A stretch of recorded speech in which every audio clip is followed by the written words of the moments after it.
This is day 7 of week 41 in the Bible in a Year Live podcast. Welcome. And this week we're reading the New Living Translation. Remember, you can join us live every Sunday at 6:30 p.m. Daylight Saving Time. The details are in the description. Let's dive in. However, no one knows a day or hour when these things will happen, not even the angels in heaven or the Son himself. Only the Father knows. And since you don't know when that time will come, be on your guard. Stay alert. The coming of the Son of Man can be illustrated by the story of a man going on a long trip. When he left home, he gave each of his slaves instructions about the work they were to do, and he told the gatekeeper to watch for his return. You too must keep watch, for you don't know when the master of the household will return, in the evening, at midnight, before dawn, or at daybreak. Don't let him find you sleeping when he arrives without warning. I say to you what I say to everyone, watch for him. However, no one knows a day or hour when these things will happen, not even the angels in heaven or the Son himself. Only the Father knows. When the Son of Man returns, it will be like it was in Noah's day. In those days, before the flood, the people were enjoying banquets and parties and weddings right up to the time Noah entered his boat. People didn't realize what was going to happen until the flood came and swept them all away. That is the way it will be when the Son of Man comes. 2 men will be working together in the field. One will be taken, the other left.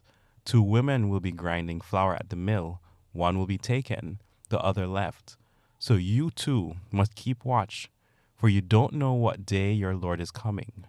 Understand this: if a homeowner knew exactly when a burglar was coming, he would keep watch and not permit his house to be broken into. You also must be ready all the time, for the Son of Man will come when least expected. A faithful, sensible servant is one to whom the master can give the responsibility of managing his other household servants and feeding them. If the master returns and finds that the servant has done a good job, there will be a reward. I tell you the truth, the master will put that servant in charge of all he owns. But what if the servant is evil and thinks, my master won't be back for a while, and he begins beating the other servants, partying and getting drunk? The master will return unannounced and unexpected, and he will cut the servant to pieces and assign him a place with the hypocrites. In that place there will be weeping and gnashing of teeth. Watch out. Don't let your hearts be dulled by carousing and drunkenness, and by the worries of this life. Don't let that day catch you unaware, like a trap, for that day will come upon everyone living on the earth. Keep alert at all times, and pray that you might be strong enough to escape these coming horrors and stand before the Son of Man. Every day Jesus went to the temple to teach, and each evening he returned to spend the night on the Mount of Olives. The crowds gathered at the temple early each morning to hear him. Parable of the 10 bridesmaids. Then the kingdom of heaven will be like 10 bridesmaids, who take their lamps and went to meet the bridegroom. 5 of them were foolish and 5 were wise. The 5 who were foolish didn't take enough oil for their lamps, but the other 5 were wise enough to take along extra oil. When the bridegroom was delayed, they all became drowsy and fell asleep. At midnight they were roused by the shout, "Look, the bridegroom is coming! Come out and meet him!" All the bridesmaids got up and prepared their lamps. Then the 5 foolish ones asked the others, "Please give us some of your oil because our lamps are going out." But the others replied, "We don't have enough for all of us. Go to a shop and buy some for yourselves." But while they were gone to buy oil, the bridegroom came. Then those who were ready went in with him to the marriage feast, and the door was locked.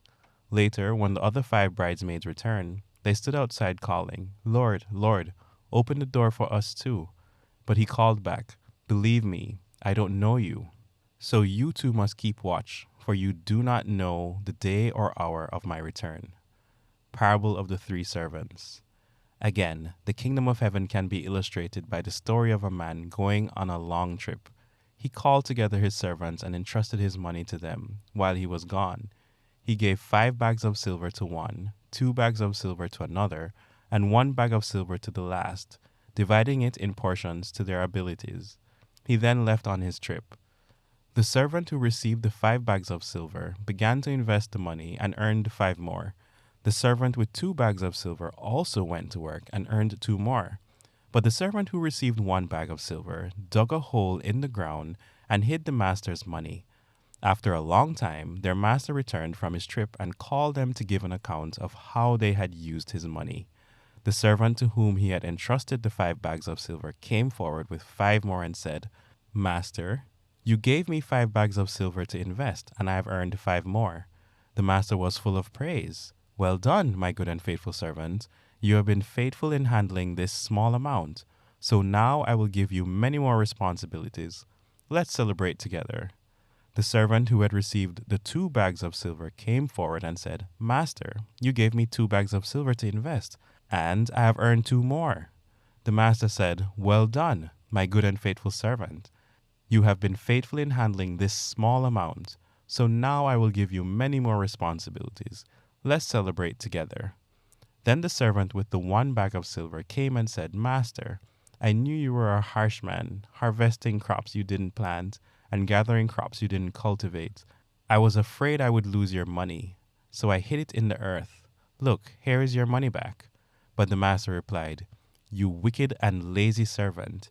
If you knew I harvested crops I didn't plant and gathered crops I didn't cultivate, why didn't you deposit my money in the bank? At least I could have gotten some interest on it. Then he ordered, Take the money from this servant and give it to the one with the 10 bags of silver. To those who use well what they are given, then more will be given, and they will have an abundance. But from those who do nothing, even what little they have will be taken away. Now throw this useless servant into the outer darkness, where there will be weeping and gnashing of teeth. The final judgment. But when the Son of Man comes in his glory, and all the angels with him, then he will sit upon his glorious throne. All the nations will be gathered in his presence, and he will separate the people as a shepherd separates the sheep from the goats. He will place the sheep at his right hand, and the goats at his left. Then the king will say to those on his right, Come, you who are blessed by my Father, inherit the kingdom prepared for you from the creation of the world. For I was hungry, and you fed me. I was thirsty, and you gave me a drink. I was a stranger, and you invited me into your home. I was naked, and you gave me clothing. I was sick, and you cared for me. I was in prison, and you visited me. Then these righteous ones will reply, Lord, when did we ever see you hungry and feed you, or thirsty and give you something to drink, or a stranger and show you hospitality, or naked and give you clothing? When did we ever see you sick or in prison and visit you? And the king will say, I tell you the truth, when you did it to one of the least of these, my brothers and sisters, you are doing it to me. Then the king will turn to those on the left and say, Away with you, you cursed ones, into the eternal fire prepared for the devil and his demons. For I was hungry, and you didn't feed me. I was thirsty, and you didn't give me a drink. I was a stranger, and you didn't invite me into your home. I was naked, and you didn't give me clothing. I was sick in prison, and you didn't visit me. Then they will reply, Lord, when did we ever see you hungry or thirsty, or a stranger or naked, or sick or in prison, and not help you? And he will answer, I tell you the truth, when you refuse to help the least of these, my brothers and sisters, you are refusing to help me, and they will go away into eternal punishment, but the righteous will go into eternal life.